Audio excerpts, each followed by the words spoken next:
Deuxième partie de ce 13e cours sur l'échange. Bon, là, après cette copieux entretien spirituel, on attaque le vif du sujet sur l'échange.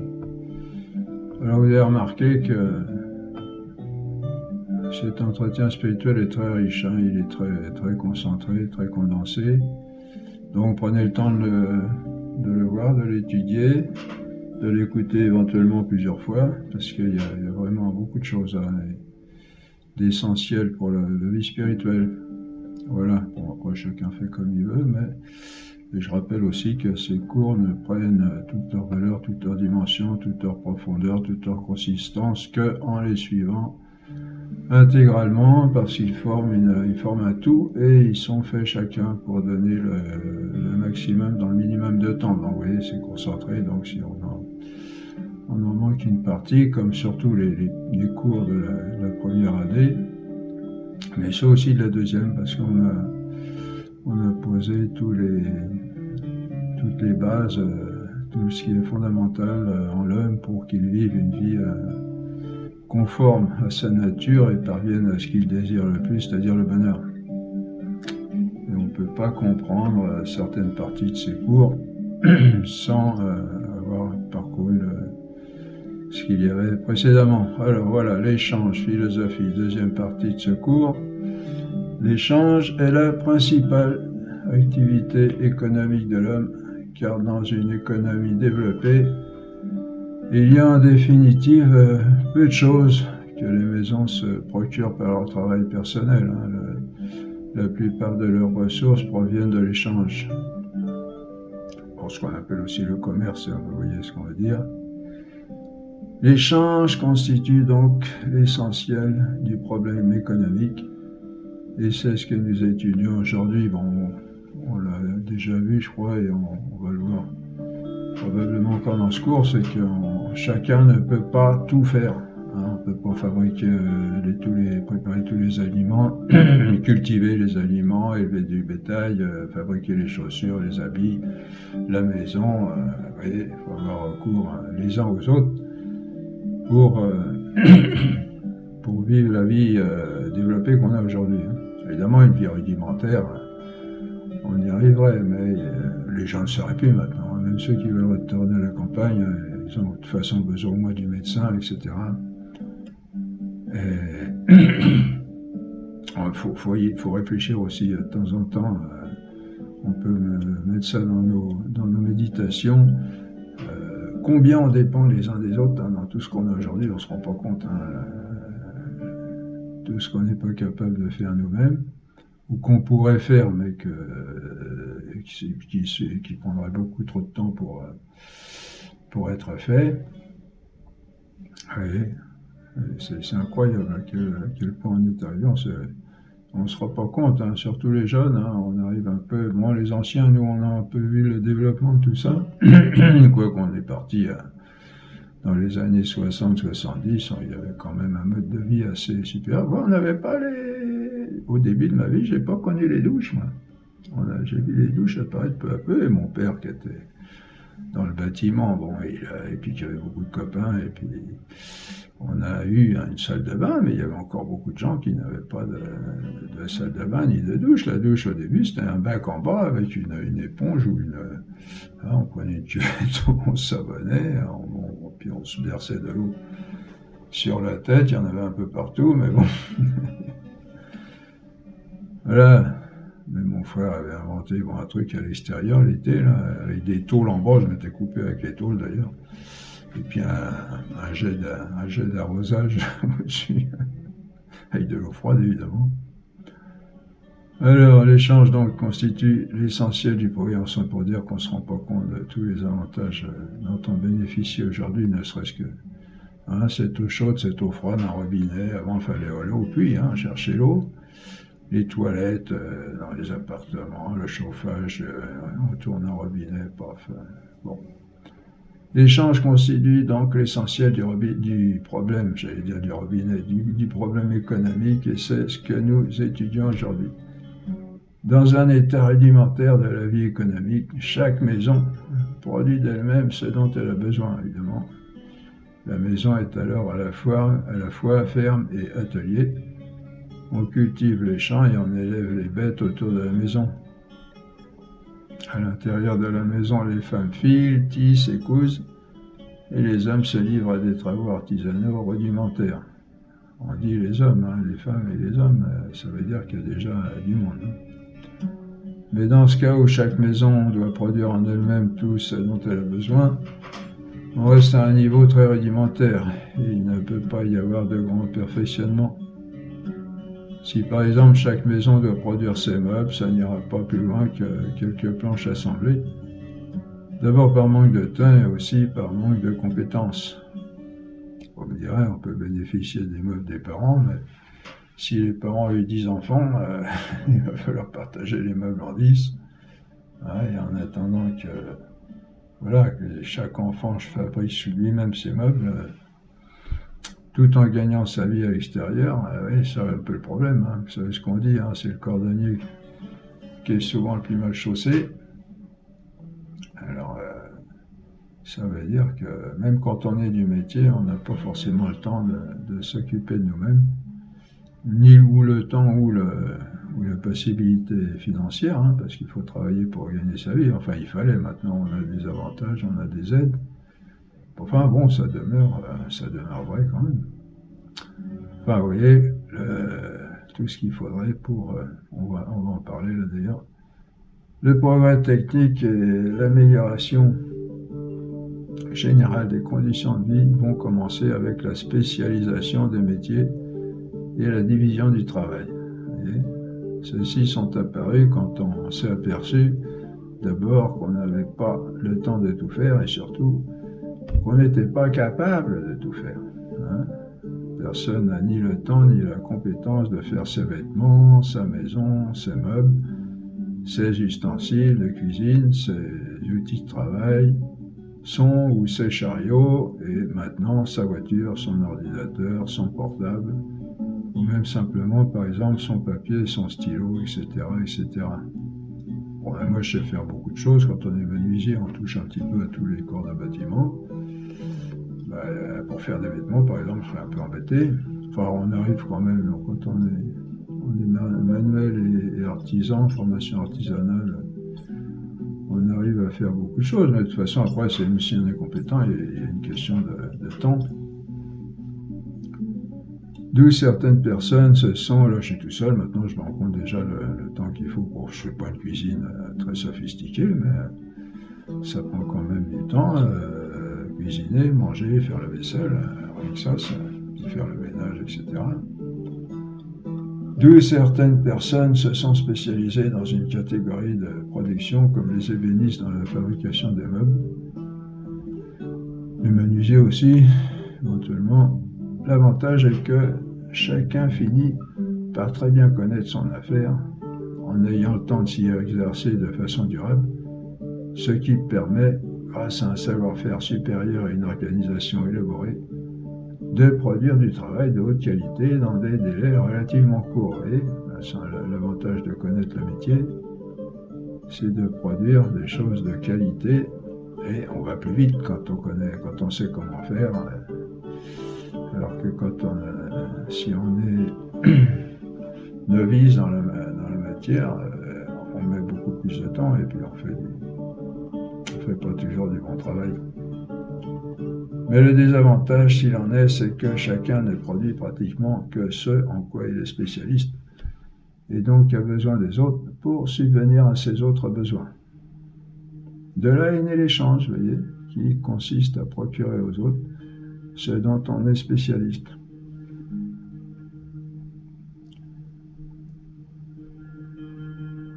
Que l'on produit en grande quantité en échange de ce dont on a besoin d'autres, ce qui permet une économie plus développée grâce à la division du travail. L'échange est de deux sortes. La première, très rudimentaire, s'appelle le troc. C'est l'échange produit contre produit ou service contre service. Hein. On l'a vu réapparaître sous l'occupation dans la pénurie générale. quand des Parisiens partaient à la campagne avec des valises pleines de tissus destinés à être échangés contre des litres de lait, des kilos de beurre ou des jambons. Mais ce procédé n'est pas très pratique pour plusieurs raisons. D'abord parce qu'il n'est pas facile de connaître les valeurs correspondantes. Combien d'un mètre de tissu pour un litre de lait? De même pour traiter l'échange, il est plus facile d'apporter au marché un portefeuille que 3 moutons pour acheter une vache. Et puis on n'a pas toujours la valeur exacte. Comment faire quand la vache vaut seulement 2 moutons et demi? Je dirais on a coupé en deux, d'accord. Ce procédé ne permet donc pas une économie bien développée. L'échange et donc l'économie ne vont prendre leur essor qu'avec une commune mesure de la valeur marchande des produits qui est la monnaie. Vous voyez l'origine de la monnaie. La monnaie permet de représenter la valeur de chaque produit de façon symbolique à l'aide de pièces ou de billets que l'on peut transporter plus facilement sur soi ou conserver pour échanger les produits. Il faut bien remarquer qu'il s'agit toujours en définitive d'échanger les produits, mais au lieu de manipuler les produits eux-mêmes, on manipule des symboles de métal ou de papier qui les représentent. Maintenant, on sert même de l'électronique avec les ordinateurs et les cartes bancaires. Le symbole est codé en langage binaire. Bon, vous voyez aussi, entre parenthèses, on dit « Oh, ben maintenant, il n'y a plus de monnaie, tout est virtuel, il n'y a plus de sous, il y a juste tout est inscrit sur l'ordinateur. » Ben non, ça revient au même, vous savez, le papier non plus, il n'y a rien du tout. Le papier ou les pièces de monnaie. Bon, les pièces de monnaie, si, quand elles étaient en or, elles avaient une certaine valeur en elles-mêmes. Mais la monnaie, les papiers, c'est symbolique aussi. C'est rien du tout. Un billet de banque, il a de valeur qu'avec l'accord que l'on prend ensemble pour dire que tel billet aura 10 ou 20 ou 50 euros et représentera que les marchandises auront telle valeur et qui seront représentées par un certain nombre de billets. Nous ne traiterons pas les problèmes d'échange monétaire qui concernent la pure technique financière, mais à partir de l'existence de la monnaie, nous allons étudier les deux données essentielles de l'échange, et donc de la vie économique, que sont les prix et les gains. Bon, c'est sûr que sur la technique financière, il y aurait beaucoup à dire. Je crois que ça échappe, c'est une science tellement complexe qu'il échappe au moins en partie même aux spécialistes. Mais il y a, comment dire, des flux un peu en tous sens, des mouvements monétaires qui produisent parfois des effets auxquels on ne s'attend pas et qui peuvent être catastrophiques. Bon, on en reparlera peut-être. Non, c'est pas tellement un sujet ici, mais moi, à mon avis, ce qu'il faudrait, sinon arrêter, du moins diminuer, c'est tous ces gens qui gagnent de l'argent avec de l'argent. Et revenir à l'argent, au départ, représente, comme on est en train de le dire ici, représente des choses dont on a besoin, et voilà. Donc, pour telle chose, on a tant d'argent, etc. Mais après, l'argent, ceux qui manipulent l'argent, qu'on appelle les financiers, qui gagnent de l'argent avec de l'argent, là, je trouve que c'est bon.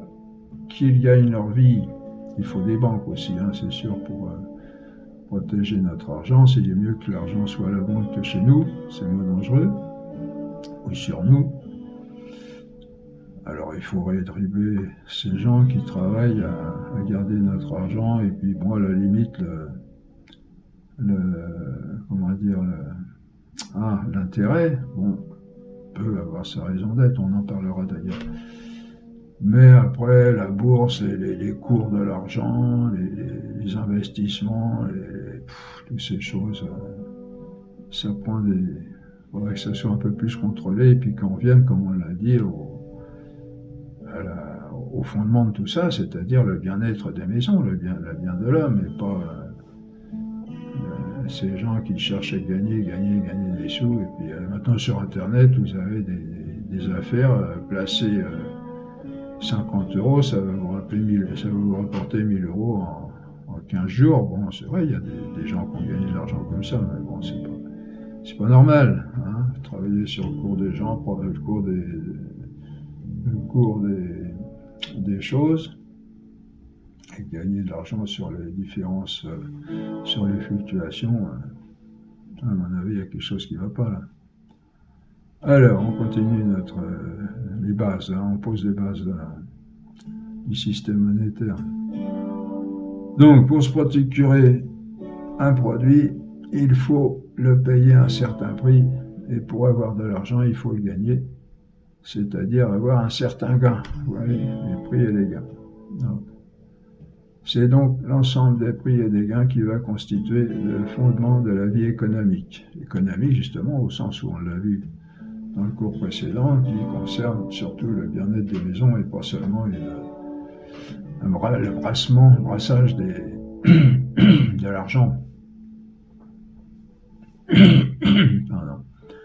Et comme les problèmes économiques sont des problèmes de justice à travers l'échange, puisque l'économie cherche comment procurer aux familles ce dont elles ont besoin pour bien vivre, bien au sens philosophique, hein, c'est-à-dire en vue de la fin dernière dans la société. Voilà. Comme donc les problèmes économiques sont des problèmes de justice, nous chercherons ce qui détermine les justes prix et les justes gains. Hein.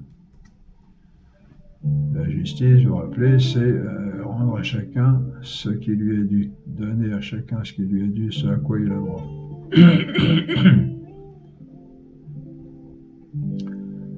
Nous savons d'abord que la justice ne se trouve pas dans les prix ou les gains séparément, car peu importe si les prix augmentent, si les gains augmentent en proportion, hein, les maisons auront toujours les mêmes ressources, ce qu'on appelle aujourd'hui le pouvoir d'achat. La justice se trouve donc dans une proportion entre les prix et les gains. Or, qu'est-ce qui va déterminer cette proportion entre les prix et les gains? Eh bien, nous avons dit la dernière fois que la finalité de la vie économique est le bien-être des maisons.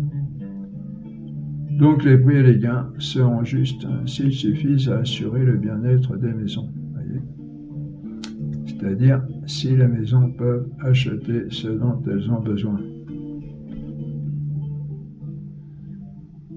Les partisans d'une économie de type physique objectent que les prix et les gains sont déterminés par des lois physiques.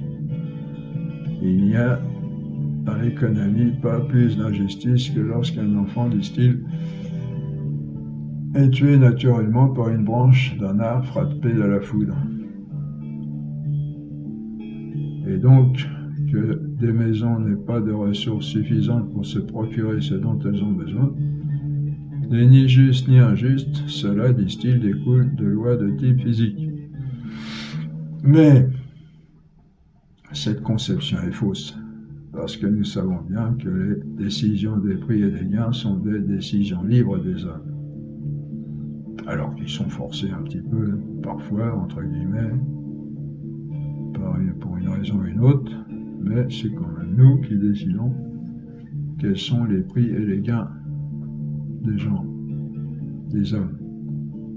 Et bien qu'il y ait des contraintes qui limitent, d'une certaine manière, la liberté de ces décisions, voilà, comme on le dit, la liberté de ces décisions, comme ce fait que tout le monde a besoin de manger, cette liberté demeure tout de même, car c'est le patron qui décide le salaire d'un ouvrier et le marchand le prix de ses produits. Hein. C'est pas, bon, des fois c'est imposé, mais en principe, dans une économie libre, c'est comme ça. Nous sommes donc bien là dans le domaine moral et plus particulièrement dans le domaine de la justice, en tant qu'il faut que les maisons aient de quoi vivre normalement. Alors, les partisans du libéralisme économique insistent en disant que c'est la loi de l'offre et de la demande qui détermine les prix et non la volonté de chacun. Mais si les prix et les gains dépendent de la relation entre l'offre et la demande, car les prix et les gains croissent si l'offre est petite et la demande importante, et ils diminuent dans le cas contraire, si l'offre ou la demande croissent ou diminuent, c'est parce qu'il y a une liberté sans fin de produire.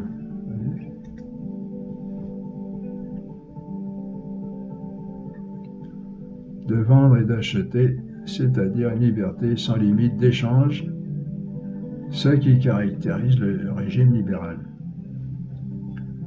Les lois de l'offre et de la demande dépendent du régime choisi en toute liberté, en l'occurrence le régime libéral, et non de lois de type physique qui seraient inhérentes à tout échange. Rien n'oblige à choisir le régime libéral.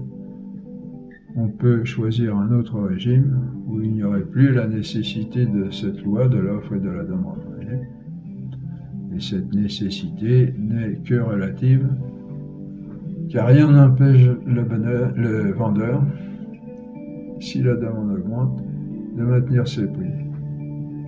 Cela même procède d'un mauvais esprit de vouloir profiter de ce qu'un produit est très demandé pour le vendre plus cher. C'est un petit peu, tu as besoin de ça, donc j'en profite pour te vendre plus cher, pour t'extorquer un petit peu plus d'argent, même si tu n'en as pas beaucoup. Oui, c'est une injustice, c'est pas une loi qui arrive comme ça. Rien n'empêche la personne de dire les pauvres, il n'y a plus beaucoup de choses, donc au contraire, on va essayer de les aider à ce qu'ils aient ce qu'il faut pour vivre. Homo homini lupus, l'homme est un loup pour l'homme. Et là, c'est le libéralisme, il y a des bons côtés apparents, mais c'est la véritable jungle où les gros bouffent les petits. La question est donc de quelle nature doit être l'échange pour que l'on obtienne de justes prix et de justes gains. Alors nous allons pour trouver la bonne solution, une solution humaine et chrétienne, faire auparavant la critique de l'économie libérale et de l'économie socialiste. On en a déjà parlé, mais on va en parler plus précisément dans ce domaine-là. Le libéralisme préconise que le meilleur moyen d'assurer la prospérité générale et le bien-être de tous est de supprimer toute organisation des échanges et de laisser complètement libres tous les échanges entre les individus. Pour cela, les libéraux mettent en avant un argument historique. Ils disent que l'établissement du libéralisme à la fin du XVIIIe siècle et au début du XIXe a été suivi d'un essor du commerce et d'un grand accroissement des prospérités.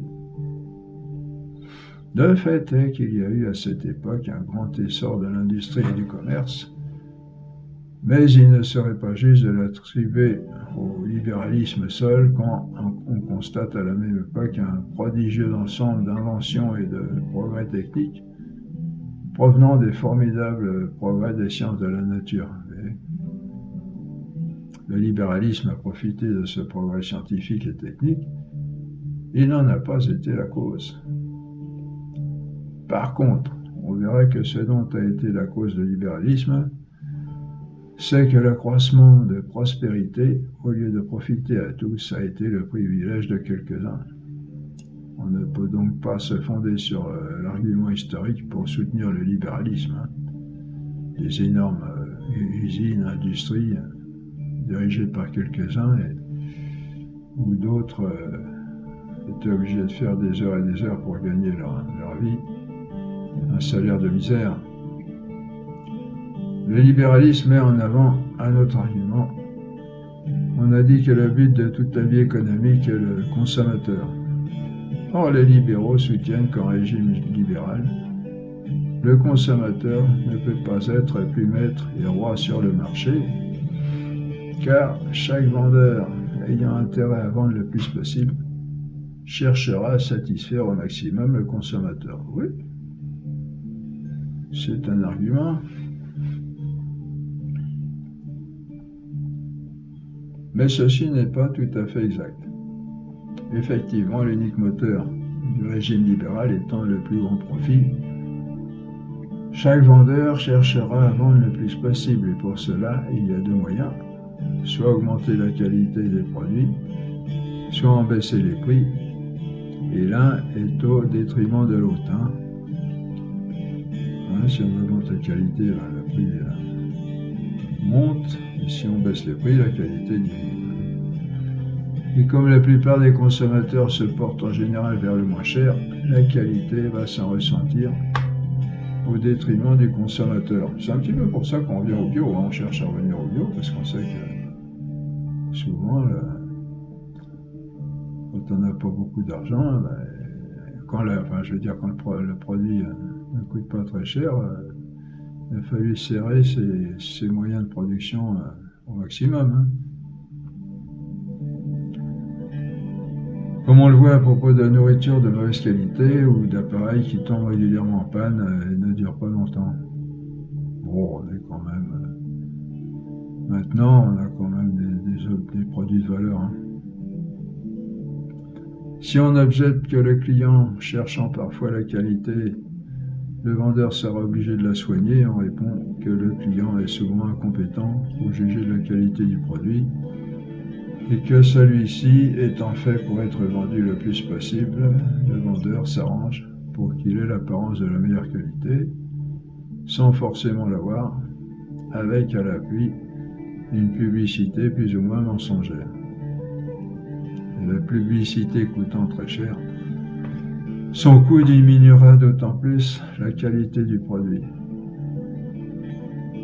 Il existe en principe des organismes destinés à juger des qualités des produits, comme 50 millions de consommateurs, des choses comme ça, que je ne connais pas d'ailleurs, j'ai juste entendu parler. Mais il faudrait savoir dans quelle mesure ils sont indépendants des vendeurs. Oui, voilà aussi. Il faut dire encore que si la... Bon, c'est une supposition qui est libre.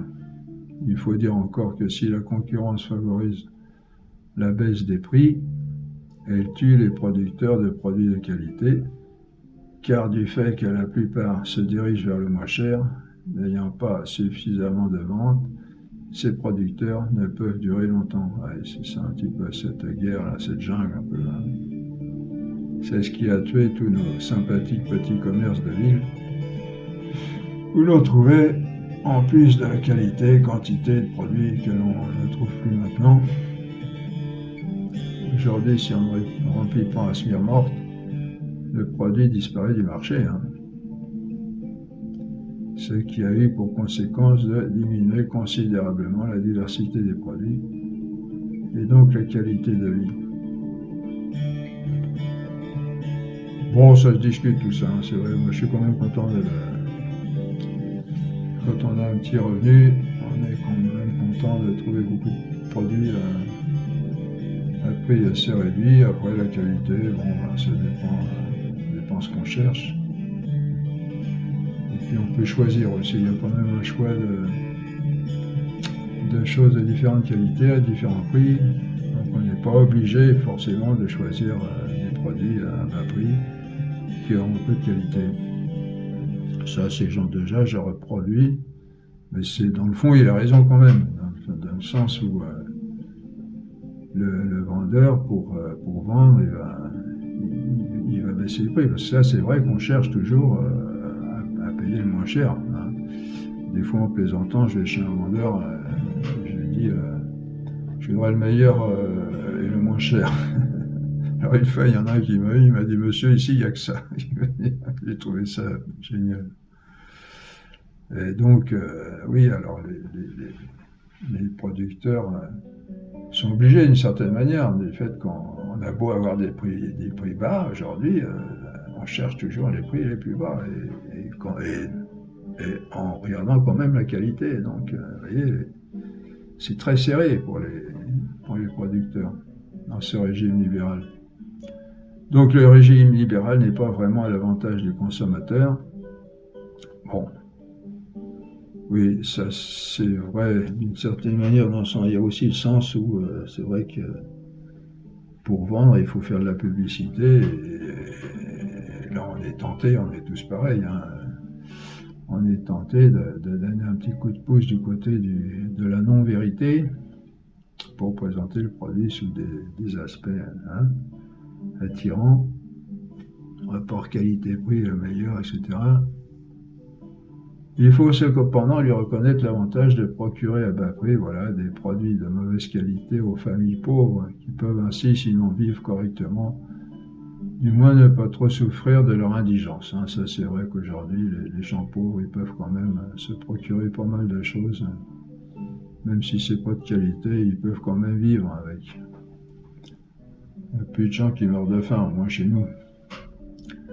Après avoir répondu à ces deux arguments des libéraux, on peut examiner de plus près ce que donne le fonctionnement du libéralisme économique. En supprimant toute organisation et toute règle de marché, on appelle la jungle économique, hein, le libéralisme supprime les hiérarchies fondées sur les fonctions exercées,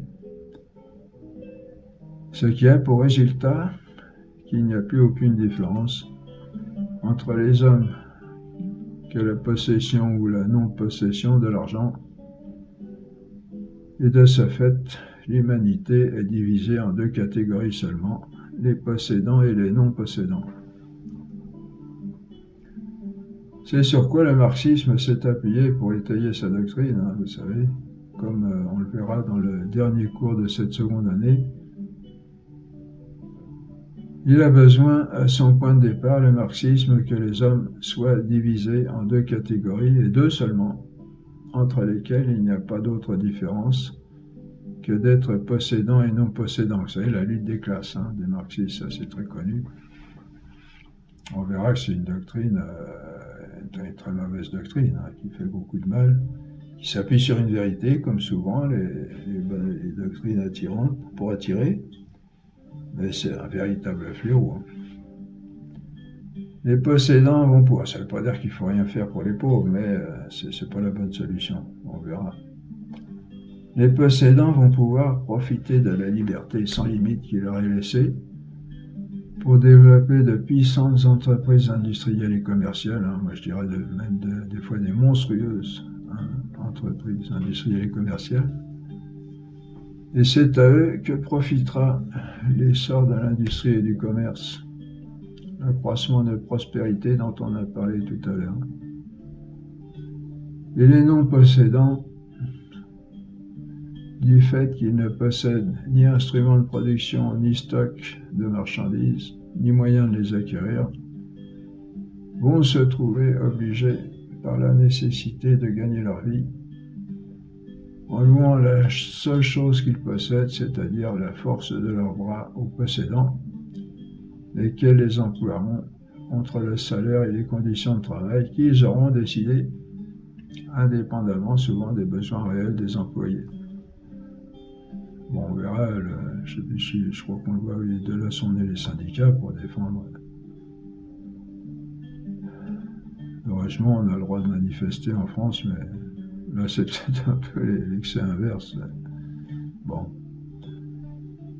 Ce sera la naissance d'une classe d'hommes totalement dépendants de leurs employeurs, qu'on appellera le prolétariat du XIXe siècle.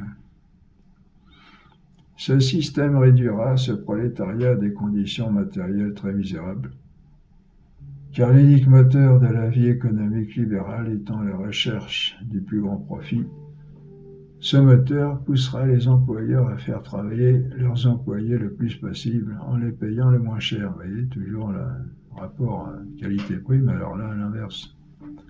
Ce que l'on constate encore aujourd'hui. Bon, c'est un petit peu normal dans un sens, mais toujours si, dans la mesure, ça peut être normal dans la mesure où le but est assuré, c'est-à-dire le bien-être des maisons. Sinon, c'est scandaleux. Et des fois, là, je crois que les gens,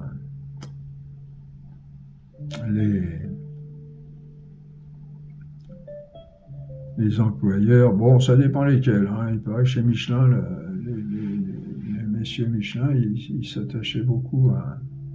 Ils ont fait de très belles choses dans leur entreprise, comme non seulement de procurer ce qu'il fallait à leurs employés, mais aussi de s'occuper de l'avenir des enfants. Et il paraît qu'ils payaient des fois, si des jeunes étaient doués, ben, l'entreprise payait les études des jeunes, si les familles n'avaient pas de quoi le faire, pour qu'ils puissent avoir un bon emploi en fonction de leur capacité.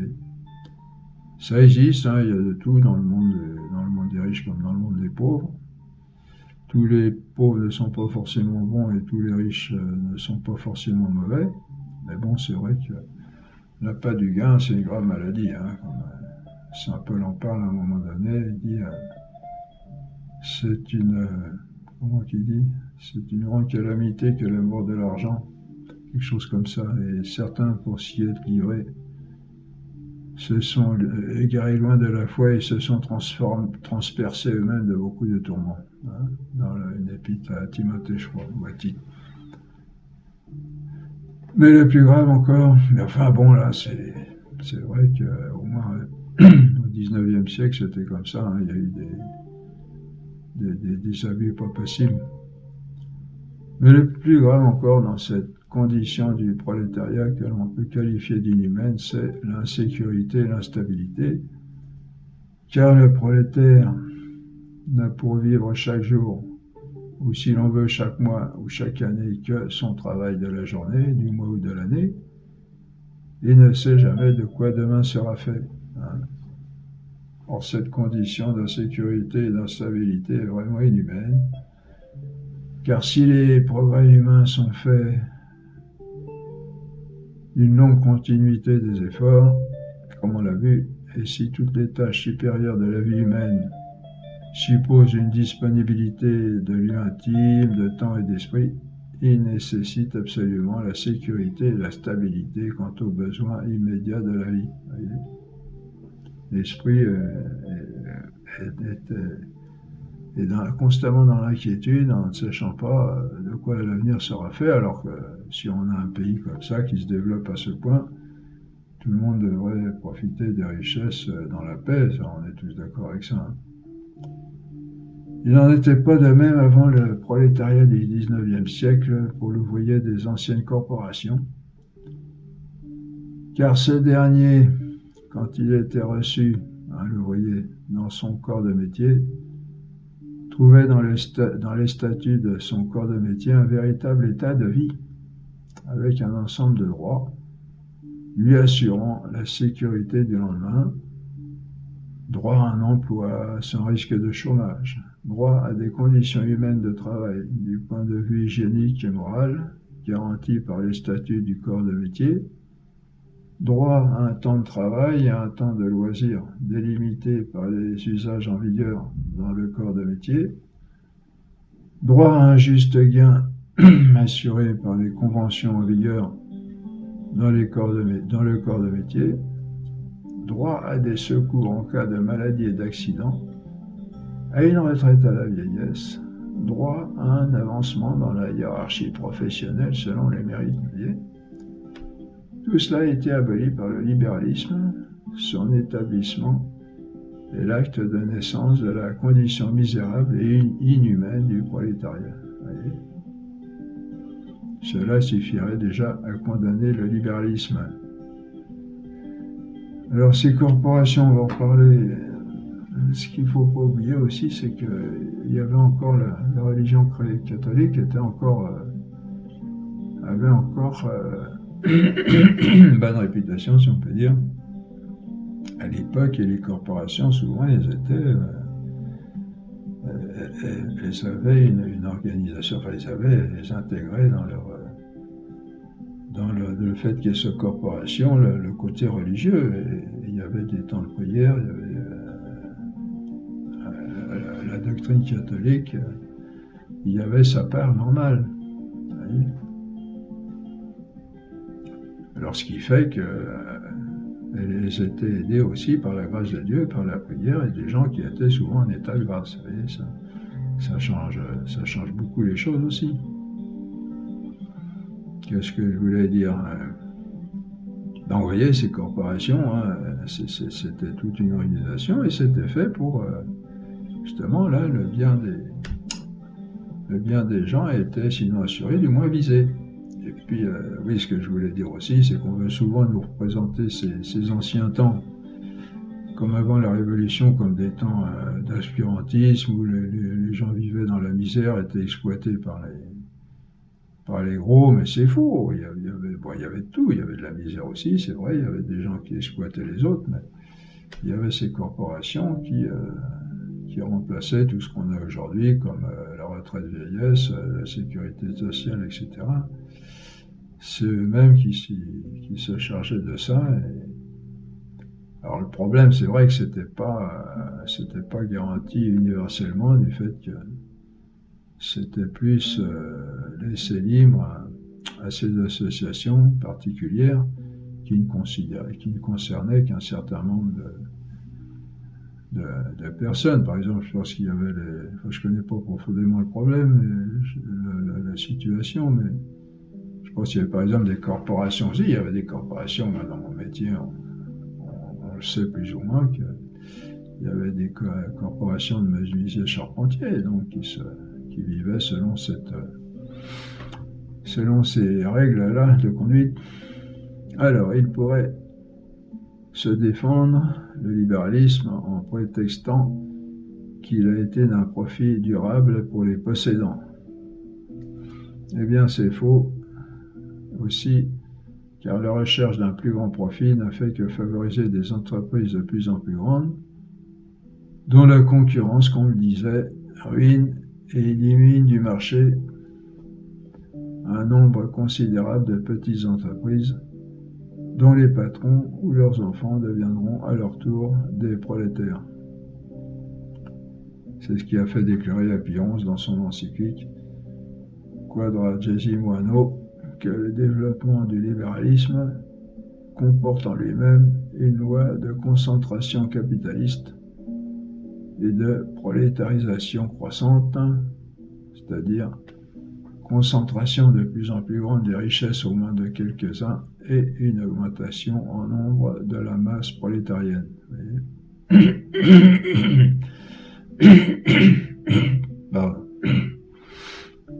Est-ce que, au moins, le libéralisme sera d'un profit durable pour ces quelques grands possédants?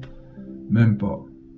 Car pour développer de plus en plus les entreprises, il faudra des capitaux dépassant les moyens des entreprises, aussi grands ces moyens soient-ils, ce qui va obliger les entreprises à avoir recours aux organismes financiers dispensateurs des capitaux et à se mettre dans leur dépendance. Voyez.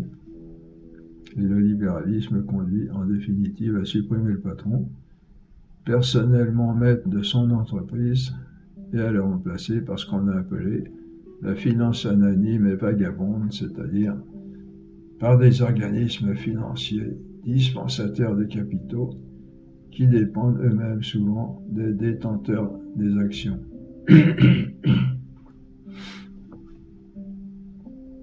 C'est une grande erreur d'identifier capitalisme et patronat, parce que le capitalisme détruit le patronat en le remplaçant par l'anonymat financier. On l'a déjà signalé, l'individualisme engendre souvent le collectivisme, ce que l'on vérifie encore ici, car lorsque toute la vie économique d'un pays est passée aux mains de quelques organismes financiers dispensateurs de capitaux, on a un commencement de collectivisme.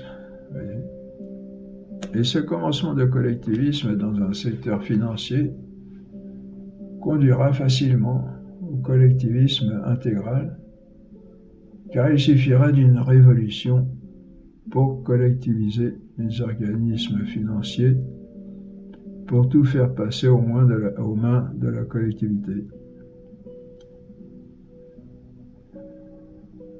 Et l'on sait que le collectivisme est destructeur de la liberté.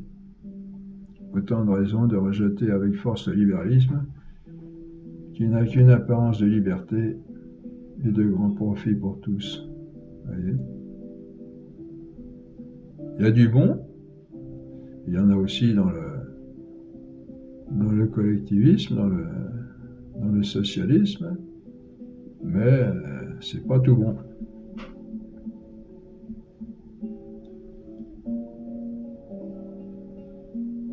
Donc, alors maintenant, qu'en est-il de la solution socialiste? Une preuve expérimentale de la perversité du libéralisme, c'est la réaction violente qu'il a provoquée, vous voyez, au XIXe siècle contre celui-ci. Réaction qui a pris le nom de socialisme, et ça existe encore aujourd'hui.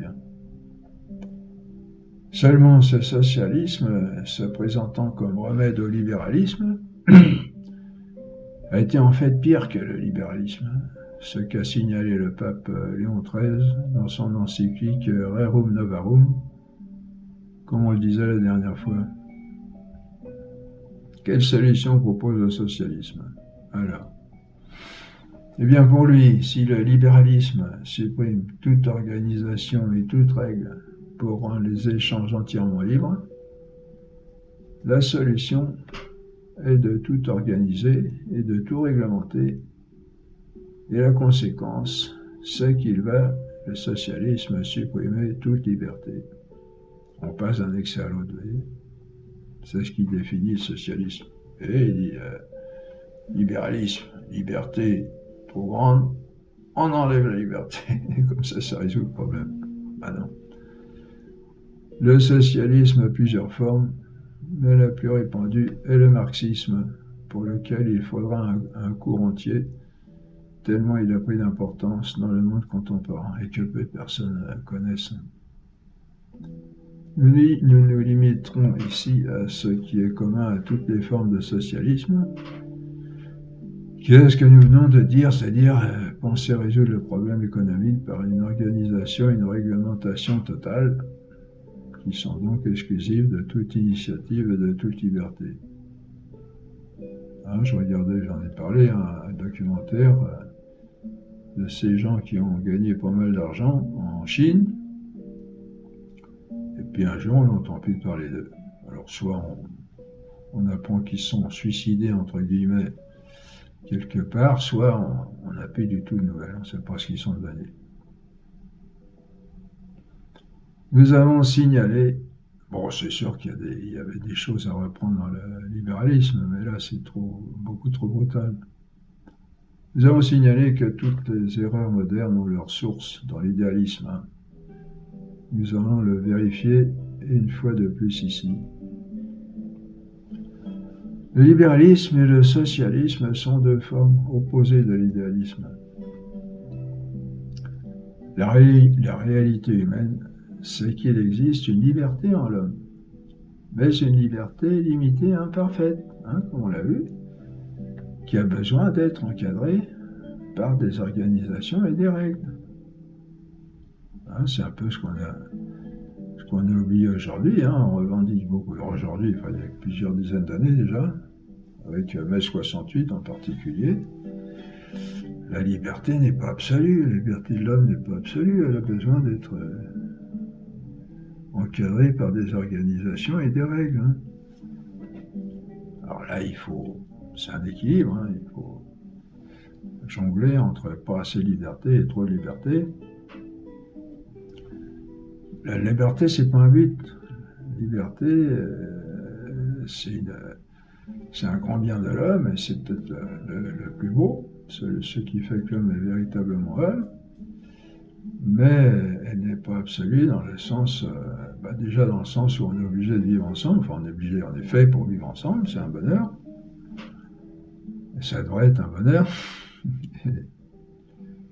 et avec ça, du coup, il faut que la liberté soit encadrée par des organisations et des règles.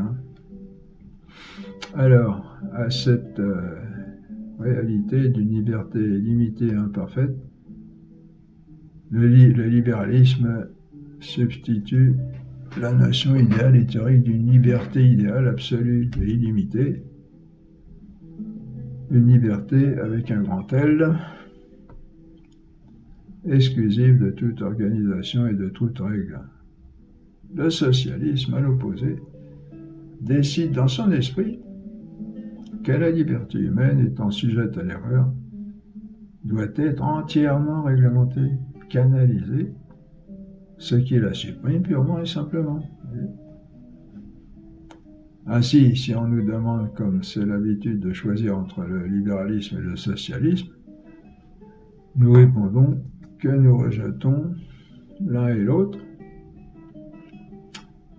étant tous deux des inventions de l'esprit sans rapport avec la réalité, pour choisir une solution réaliste.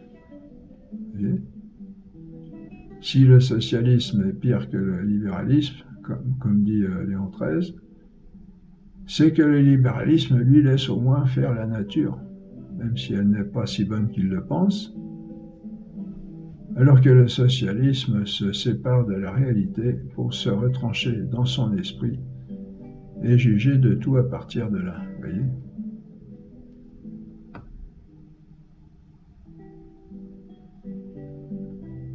Examinons de plus près ce socialisme. La difficulté majeure, c'est qu'il se heurte à la prodigieuse variété et complexité des besoins humains. Avec son idée de réglementation, il a deux solutions.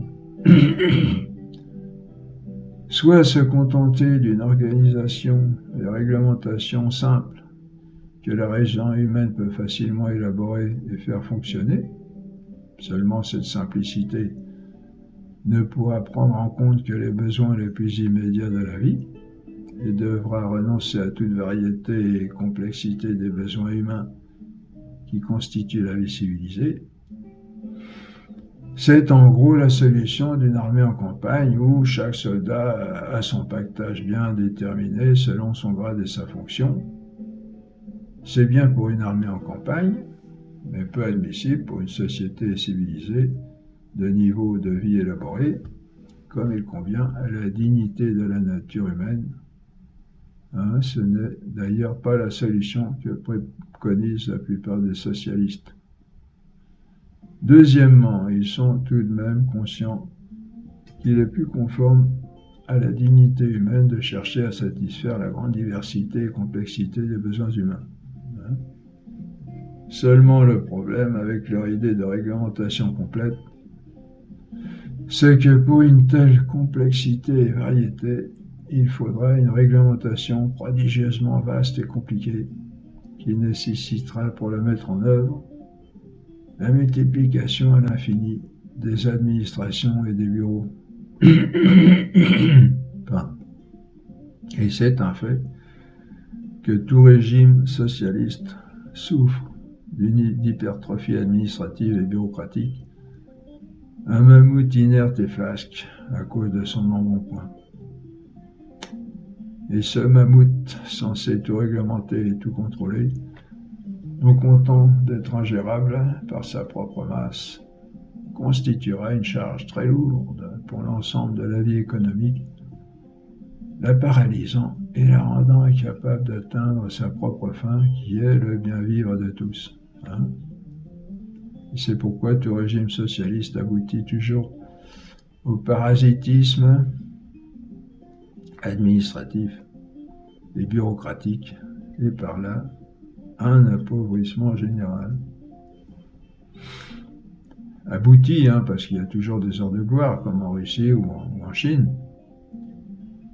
L'histoire est là pour nous le rappeler, la population d'un régime socialiste emploie la majeure partie de ses ressources à entretenir une administration monstrueuse, ce qui diminue d'autant sa propre part et la conduit à une grande pauvreté.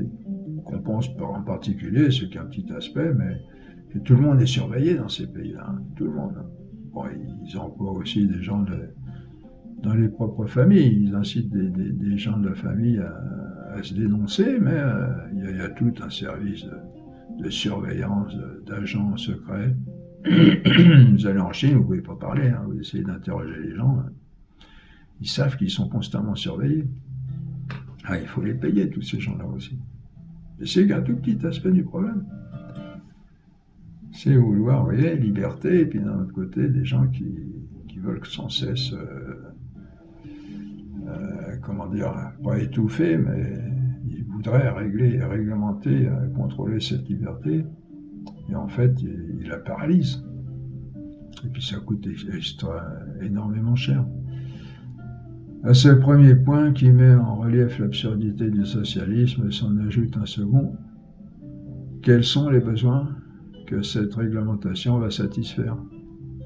Pas les besoins réels des maisons, puisque toute économie de marché est supprimée, et donc aussi l'expression des désirs de ces besoins.